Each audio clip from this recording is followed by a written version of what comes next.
nakaraan sa Lupin. Tulungan niyo ako! Avril! Tulungan niyo! Avril, nasa ka? Please, please, Avril! Avril! Please, tulungan niyo ako! Avril, nasa ka ba?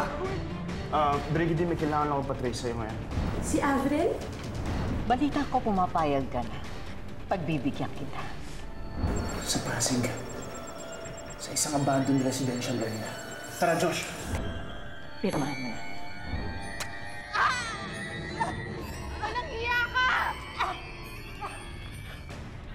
Patayin niyo na ang babae niyan!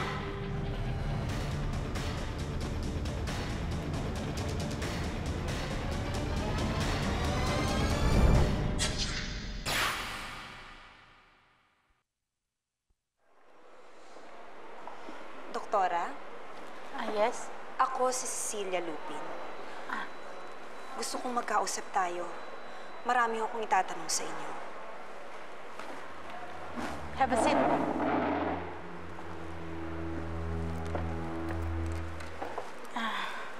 Cecilia Lupin, ikaw yung babaeng tinutukoy ni Master Moonraven. Pasensya ka na, pero hindi kita pwede kausapin. Baka mapahamak ako. Doktora, sandali lang. Parang awa niyo na. Kung ina rin ho kayong katulad ko, maiintindihan niyo ako. Marami akong katanungan dapat niyong sagutin. Huwag kang magmakaawa sa akin. Talaga bang gusto mong malaman ang katotohanan?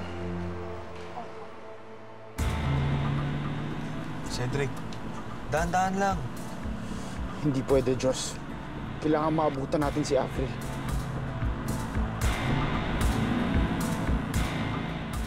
Iisa lang ang mukha ng kalaban natin. Si Lupin, si Bridget, si Ashley, si Cecilia, at si Castor. Sila ang mga dapat parusahan. Oo. Yan ang misyon ko galing sa langit. Ang linisin ng mundo. Sa tulad nila Cecilia at Lupin. Ang tanggalin ng masama.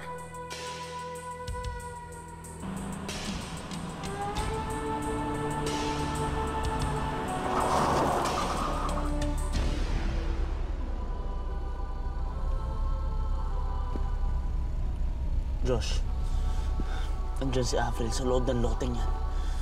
Nakasarado ang gate. Buksan mo bago pa tayo mahuli. Sige na.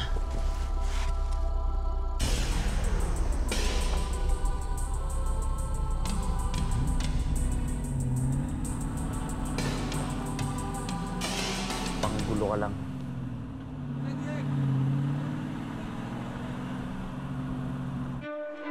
Doktora, ano po ba ito? Yan ang resulta ng DNA mo at ng sample na binigay sa akin ni Moonraven na nanggaling kay Cedric. Ang DNA ay ang bagay na nagsasabi kung ano ang magiging itsura ng isang tao. Namamana ito sa magulang.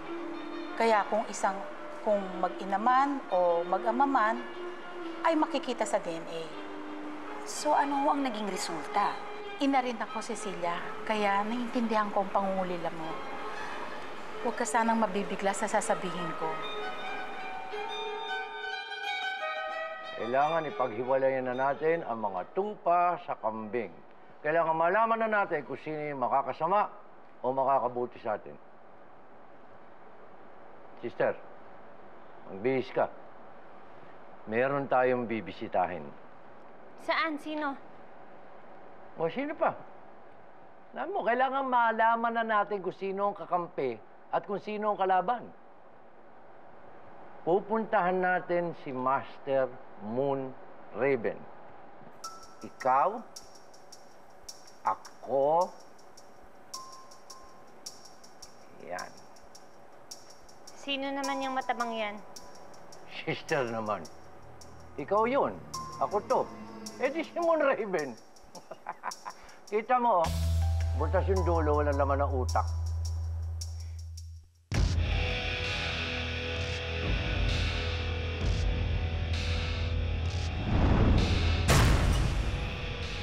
Sabi ni Madam tirahin na to. Baka pwedeng umiskor muna tayo. May papatayin na rin naman ito. Tama.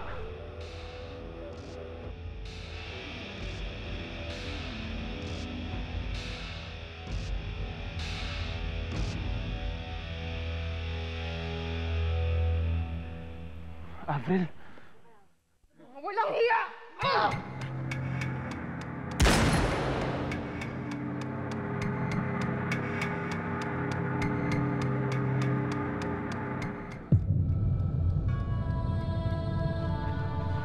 Sayang siya, pare.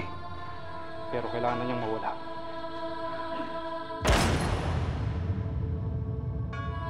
Avril!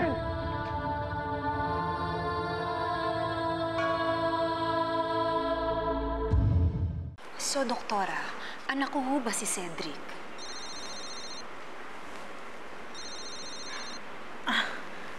Excuse me, Cecilia.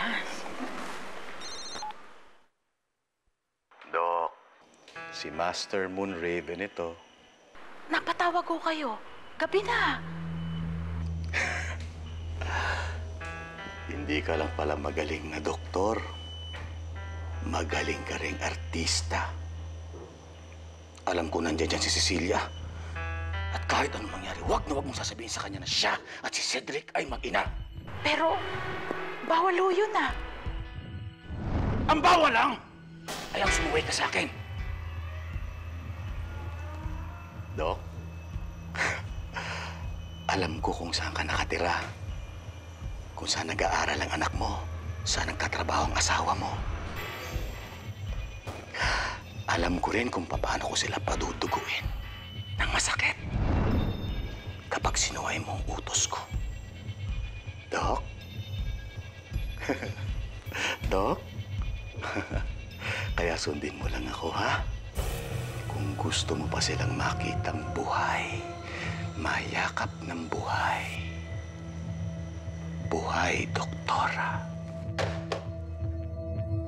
Doktora, ano po yun? Cecilia, ikinalulungkot ko. Hindi mo anak si Cedric. Pero, Doktora, di ba sinabi ninyo na... Di ba yun lang ang gusto mong malaman? Ang katotohanan, wala na akong maitutulong sa'yo. Sige na. May gagawin pa ako eh.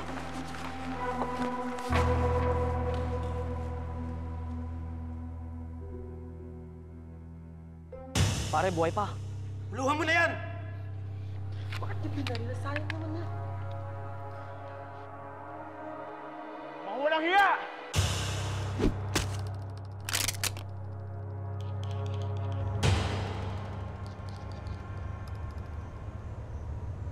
Hello?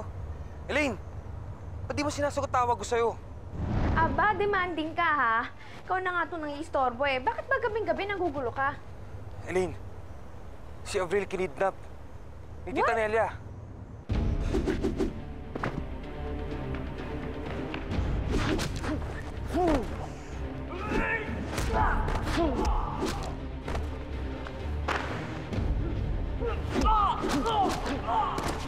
Hoy, Diyos, huwag mo akong binibiro ng ganito ha? Hindi kita pinagtitripan. Nandito nga ako somewhere sa may Pasig eh. Kasama ko si Cedric kanina. Pero bigla niya akong iniwan. Mabuti pa puntahan mo ako dito, hihintayin kita. Bilisan mo ha.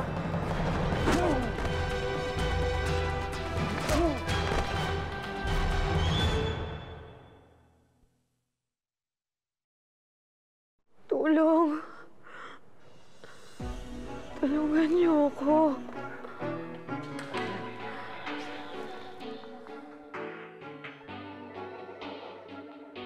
Avril! Avril! Kailangan kitang dalhin sa ospital. Ang dahil mong tama.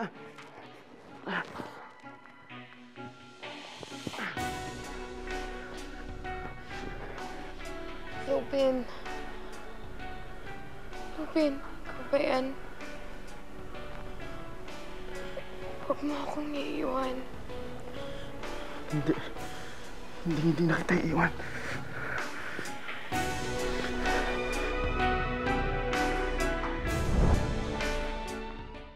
Ano ba talagang balak nyo, Dad? Sabi nyo gusto nyo magpakasal kay Tita Cecilia. Ngayon nagawa na ang mga kondisyon, ayaw nyo naman. Maski na ako nalalabuan na sa inyo, Dad. Nag-iingat akong hindi ako maisahan sa Sundance. Tandaan mo sa pagsasayaw, may nagdidikta at may dinidiktahan. At kapag ikaw ang nagdidikta, hindi ka pinapaikot.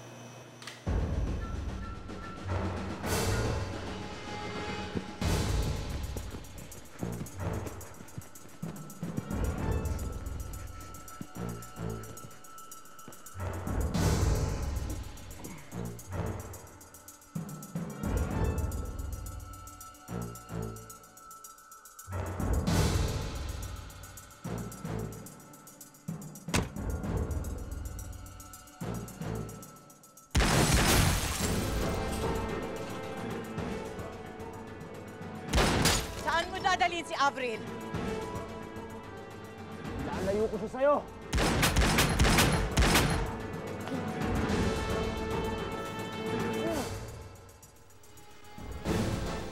Sige! Patayin mo ako! Hindi ako pumapatol sa mga matatanda. Pero sa demonyo, oo.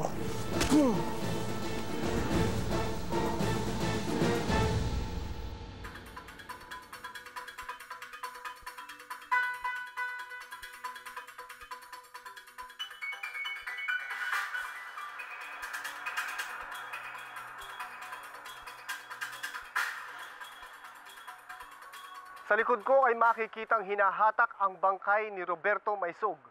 Ayon sa pulisya, si Roberto ay nagpakamatay habang lango sa ipinagbabawal na gamot. Balitang isang pedophile si Roberto na nag-aampon ng mga batang kalye upang molestyahin. Patuloy sa investigasyon ng mga pulis sa crime scene upang mabuo ang totoong nangyari. Ito po si Steve. Wow! Star ang shabab mo ah. Siguraduhin mo na hindi ka rin ma-TV. Ash, pwede ba tigilan mo nga ako? Sinabi na hindi tayo sasabit dyan eh. Narinig mo naman mismo, di ba? Siguraduhin mo lang, Bridge. Dahil baka mamaya may nakita sa ginawa mo. Dahil hindi tayo killer, professional thief tayo. Sinabing wala eh! Walang nakakita sa akin.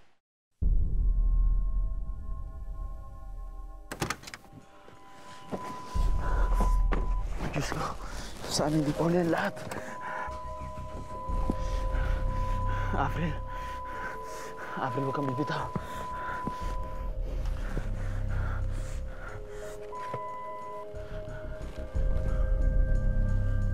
Avril.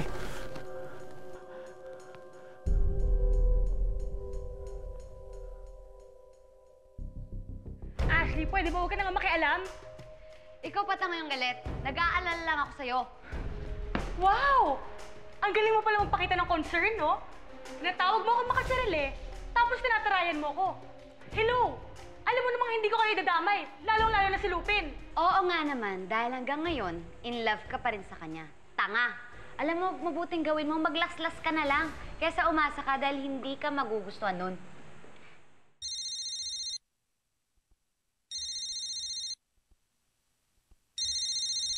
Oh, speaking of the damuho.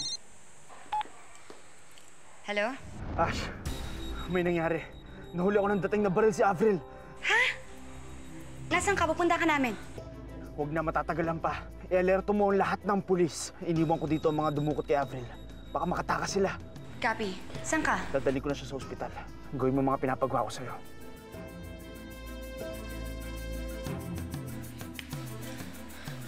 Ano nangyari? May nangyari masama kay Avril. Dadalhin siya ni Lupin sa ospital. Saan ka na naman pupunta?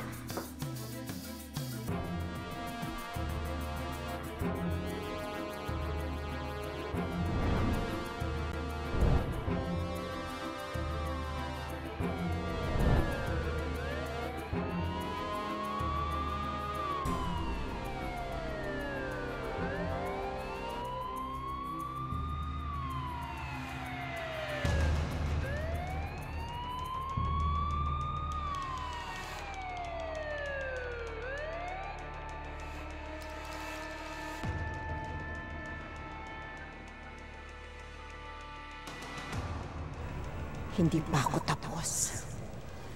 Gaganti ako.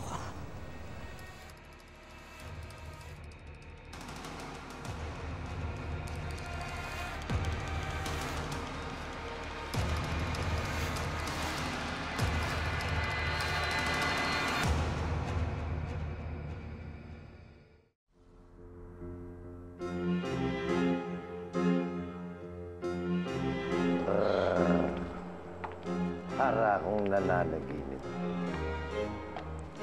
Wala akong panahon sa mga pantasya mo, Duroy. Ang bala ko ay bigyan ng bangungot ang mga kalaban natin.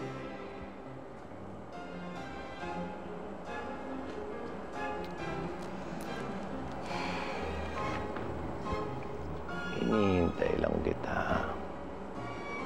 Magsisimula na tayo, Ana Nicole. Pupuntahan natin si Moonraven at hihingin natin si Cedric. Cedric? Bakit si Cedric? Bakit hindi?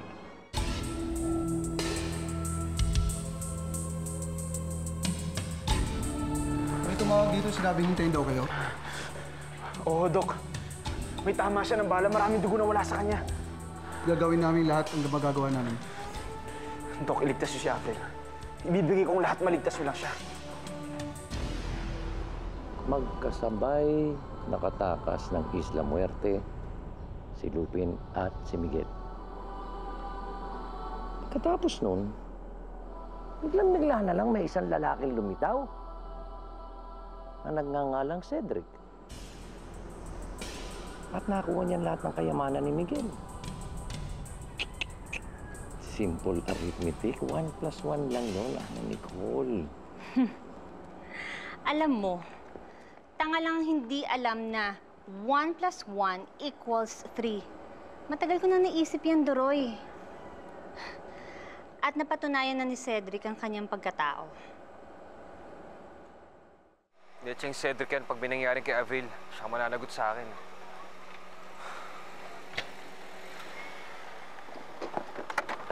Boss, patulong naman, oh. Huwag kang kikilos!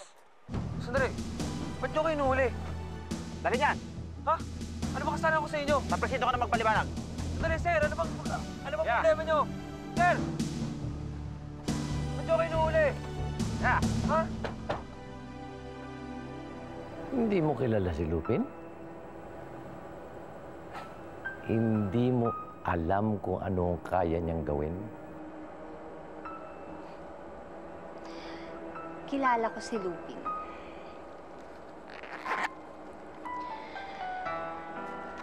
Siya ang pumatay sa aking ama. Pero, paano mo nasabi na si Cedric at Lupin ay iisa? Ma!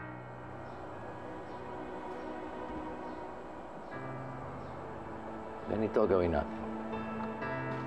Bakit hindi kaya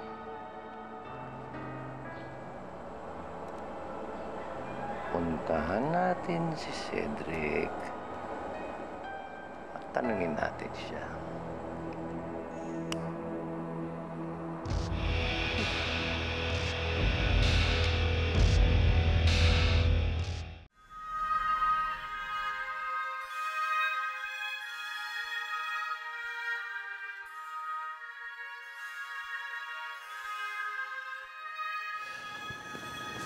Cecilia, my dear.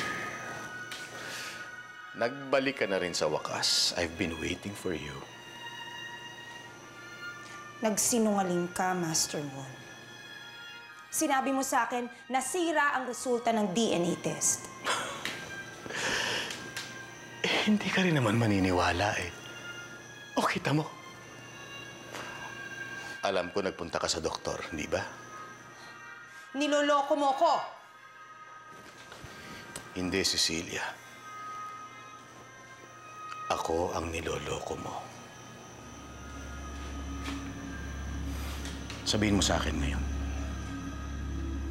papakasalan mo pa ba ako pag nakita mo na ang anak mo?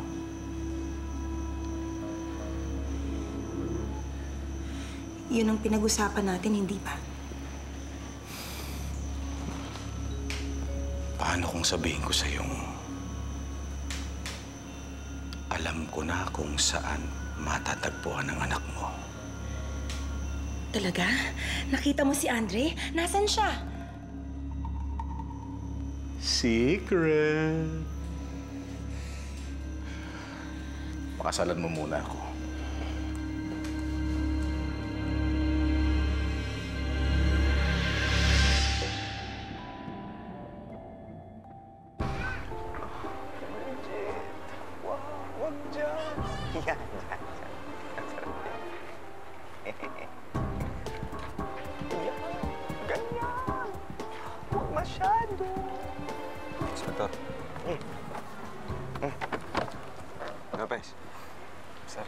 nga, pero yung parking space kasi na to, for official use na lang eh. Oo nga, alam ko. Sorry. Sobrang miss ko na tong stasyon natin eh. Alam mo naman, halos buong buhay ko dito na ako eh. Pero iba na kasi ngayon, sir eh. Di bale. O, ito pera, sir. Oh, Lopez, sir. Maghanap kayo ng matutulugan nyo. Huwag nakakahiya naman. Hindi na, sir. Sige na. Huwag na. Itabi mo na yan. Tabi mo na yan. Tabi mo na. Sir naman, sige na. Tanggapin mo na. Para tabi mo na. Lopez. Oh, Inspector, oh. Ako si Inspector. Saan ko henyo? Lupin, uhulihin kita. Oo, Inspector. Huli mo na nga ang kiliti ko. Dali sa ang Inspector na pulpul. Pulpul? Oh. Ano? Sir. Pinagsasabi nyo? Sir. Patulan. Kala mo kay kagandang lalaki nito mag-uusap?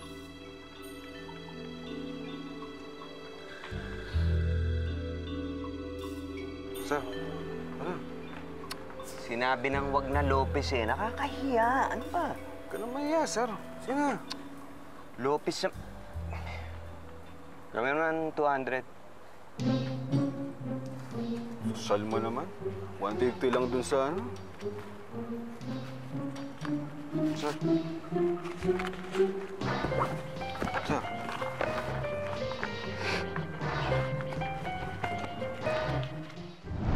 Sinabi ko naman sa inyo eh, wala akong kasalanan.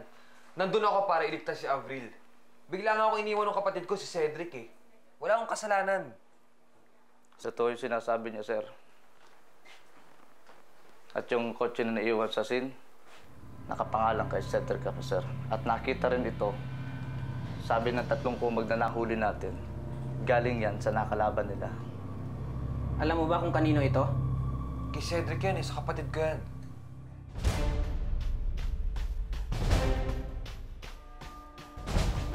Master Moonraven. Ilabas mo si Cedric.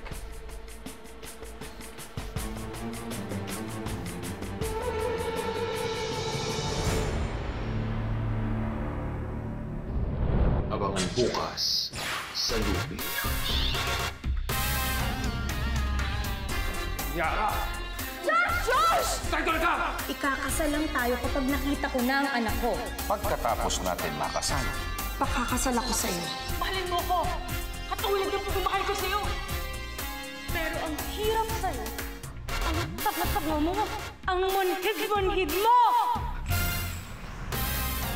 Mailap, madulas, sadyang maapangahas, matinik, mabilis, at di umatras. Malakas ang dating, magaling tumakas, kahit na katiting ay walang iwanang bakas. Subukang hulihin si Lupin.